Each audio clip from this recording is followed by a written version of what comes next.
Every good thing is born of a struggle. It's the way every individual human being comes to the world.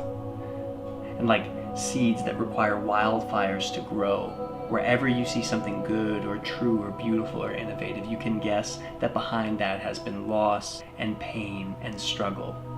And the name that was given to the people that God saved from slavery was Israel.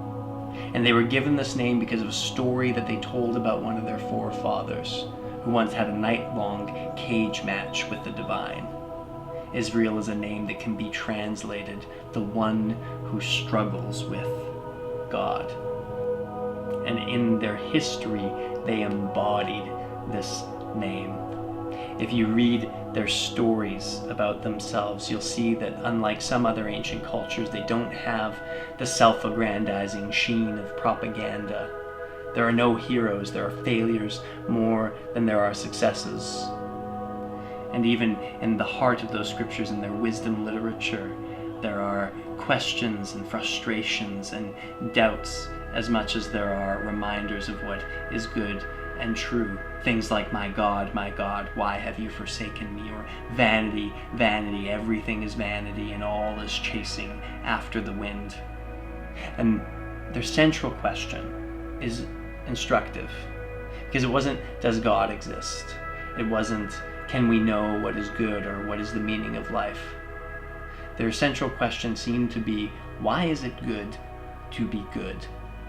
Because they looked out at the world around them and they saw all over the place wicked and evil people who were healthy, wealthy, and happy. And here they had been over and over again trying to do what is right, trying to do what is good, and left with difficulty and suffering. So many times, more often than not, they quit trying.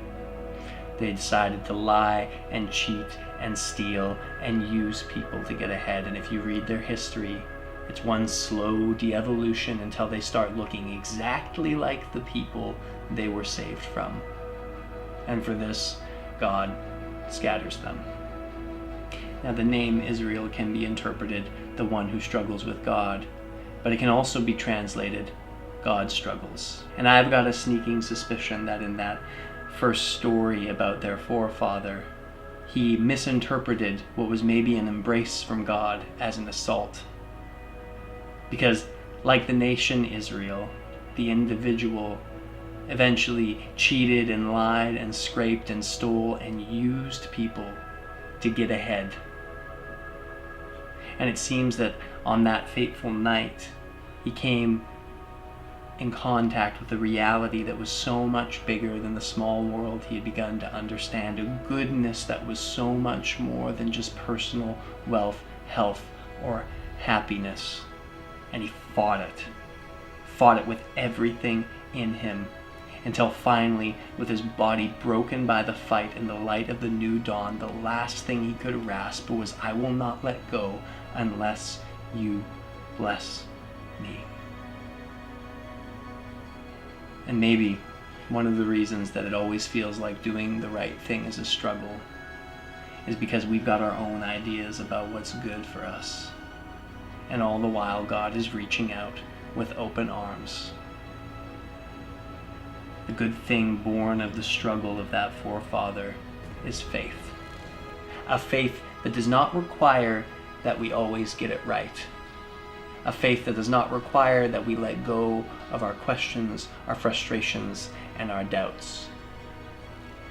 But a faith that does ask that we let go of our understanding of what is good for us, of our pursuit of our own health, wealth, and happiness, because there is a goodness, there is a person that is better and greater than all these things.